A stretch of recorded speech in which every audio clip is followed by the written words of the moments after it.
Good morning बच्चों, कैसे हैं आप लोग। उम्मीद करती हूँ आप लोग अच्छे होंगे, स्वस्थ होंगे। तो आइए स्टार्ट करते हैं हम लोग आज की अपनी क्लास को।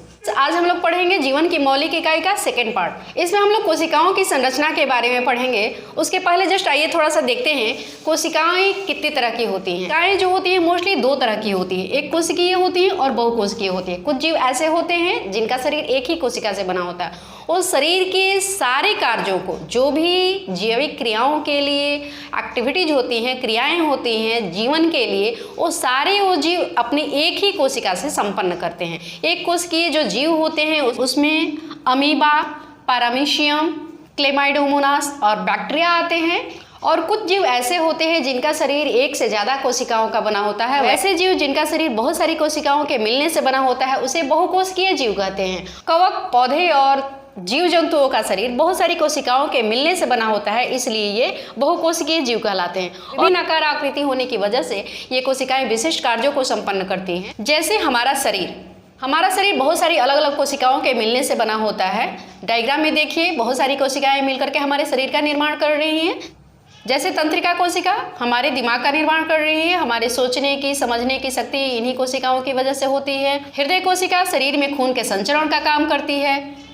पेशी कोशिकाएं की वजह से शरीर में संकुचन और फैलाव होता है। इस तरह से और भी बहुत सारी कोशिकाएं अलग अलग आकृति की होने की वजह से अलग अलग कार्यों को संपन्न करती है। इसलिए ये कहा जाता है कि बहुकोशिकीय जीवों में विशिष्ट आकृति वाली कोशिकाएं विशिष्ट कार्यों को संपन्न करती हैं।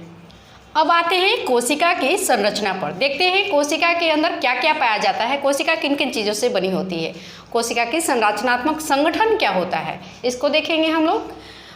बच्चों, कोशिका का अध्ययन विज्ञान के जिस शाखा के अंदर करते हैं हम लोग उसे कोशिका विज्ञान कहते हैं। कोशिका जो होती है इसमें मुख्यतः 3 पार्ट होते हैं। देखेंगे यहाँ पर ये कोशिका का एक मैं यहाँ पर डायग्राम आपको दिखा रही हूँ।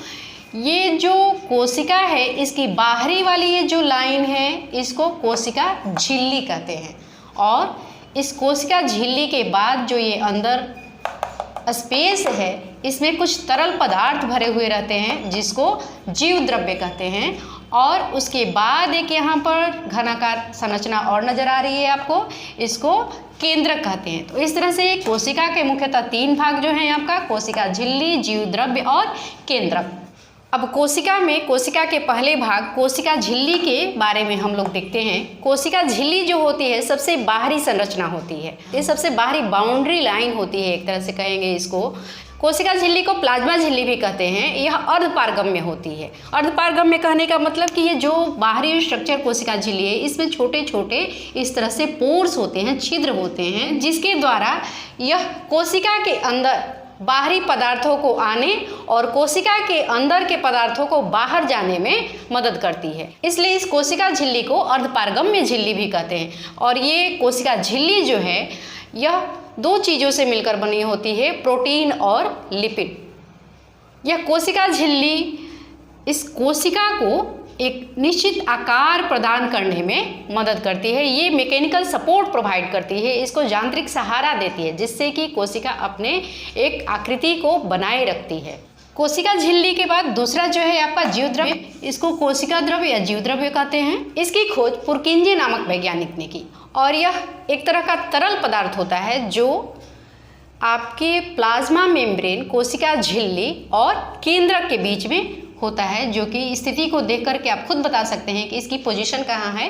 कोशिका झिल्ली सबसे बाहर दिख रहा है आपको और केंद्रक सबसे अंदर दिख रहा है। और इसके बीच में जो ये पोर्शन है जिसमें तरल पदार्थ भरा हुआ है उसी को जीव द्रव्य कहते हैं। और इस जीव द्रव्य में बहुत सारे कोशिकांग पाए जाते हैं। वो कोशिकांग कौन कौन से होते हैं यहाँ पर मैं दिखा रही हूँ आपको। गोल्जिकाएं, माइटोकॉन्ड्रिया, लाइसोसोम, राइबोसोम, अंतःप्रद्रव्य जालिका और रसधानी। इसके बारे में हम लोग आगे डिटेल में पढ़ेंगे। अब इसके बाद आइए देखते हैं केंद्रक। तीसरा जो स्ट्रक्चर है वो केंद्रक, यहाँ पर इसको नाभिक भी कहते हैं। इस केंद्रक की खोज रॉबर्ट ब्राउन नामक वैज्ञानिक ने की थी। और इस केंद्रक के अंदर बहुत सारे गुणसूत्र पाए जाते हैं। आनुवांशिक पदार्थों को कैरी ऑन करता है एक जनरेशन से दूसरे जनरेशन में, यहीं से ट्रांसमिशन होता है। और केंद्रक जो है इसको कोशिका का दिमाग कहते हैं। कोशिका में जो भी एक्टिविटीज होती है उस सबको कंट्रोल यही केंद्रक करता है। अगली क्लास में हम लोग पढ़ेंगे यूकैरियोटिक और प्रोकैरियोटिक कोशिकाओं के बीच में क्या अंतर होता है। उम्मीद करती हूँ आज के वीडियो ही आपको पसंद आई होगी।